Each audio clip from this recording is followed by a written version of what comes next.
Hello, bienvenue sur C0, CZ pour te servir. Certes, vous êtes moins nombreux, mais certains sont encore là. Et donc aujourd'hui, on va parler de Jasmy. Je sais pas pourquoi, mais ce projet est ultra populaire, malgré sa chute depuis un an. Et donc, on va en parler ensemble. Qu'est-ce que ce projet? Et est-ce que ça vaut le coup de rentrer dedans? Et évidemment, je vais tout expliquer. Ça te plaît comme programme? Eh ben, on y va. Let's go!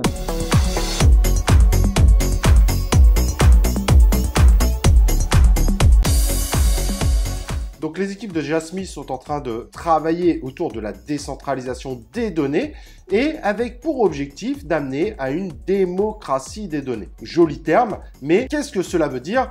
Cela veut tout simplement dire que l'objectif, c'est que vous contrôlez vos données personnelles, c'est à vous de voir si vous voulez les partager ou pas, et que vous ne vous retrouviez pas avec des données centralisées qui sont 100% utilisées pour du marketing, de la prospection commerciale, etc., qui finalement amènent en réalité à voir vos données être échangées, vendues, etc., etc. Donc en gros, l'objectif de Jasmy, c'est d'amener vos données à être utilisées de façon plus sûre, plus sécurisée, en fonction de la volonté que vous avez par rapport au type de données que vous désirez partager ou non. Et donc leur objectif, c'est de trouver un équilibre entre ce que vous êtes prêt à partager et ce que les entreprises ont besoin pour faire de la prospection commerciale, du marketing. Parfois, on est d'accord de partager certaines données, pas forcément toutes, et donc ils vont chercher à proposer des solutions, utilisant évidemment les outils du Web3 et de l'IoT. Et donc pour tout ça, l'objectif, c'est d'avoir une capacité de faire des transactions d'un grand nombre de données, mais ultra rapide, ultra viable, et contrôlé évidemment par le propriétaire de ces données. Donc en soi, le projet est sexy, soyons clairs, mais attention, c'est loin d'être le seul évidemment à se lancer dans ce type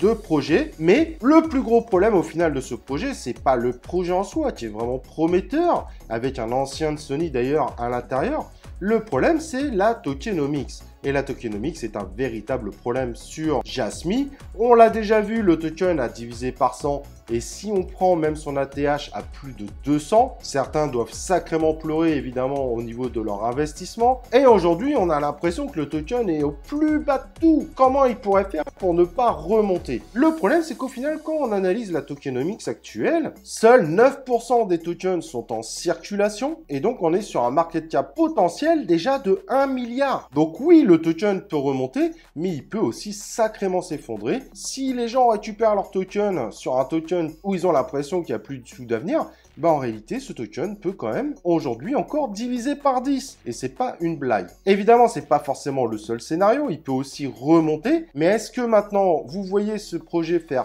x10, voire x100? Et c'est là qu'on va passer aux prédictions. Si ce token arrivait à faire x10 en l'achetant en imaginant aujourd'hui, on serait sur un token avec un market cap potentiel au moment où tous les tokens seraient en circulation, déjà des 15 premiers projets du CoinMarketCap. Et honnêtement, déjà ça, aujourd'hui, ça paraît peu probable de voir ce type de projet être dans les 15 premiers.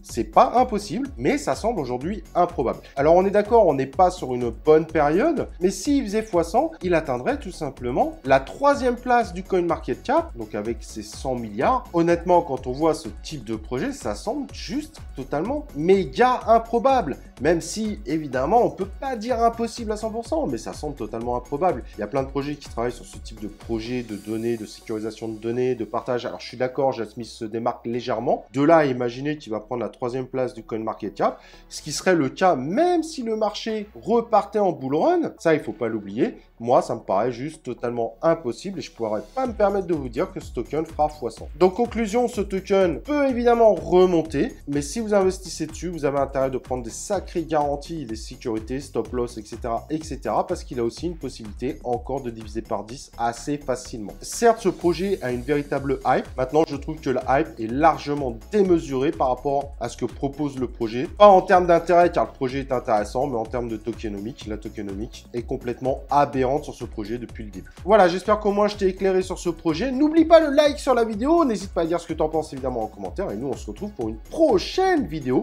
de C0.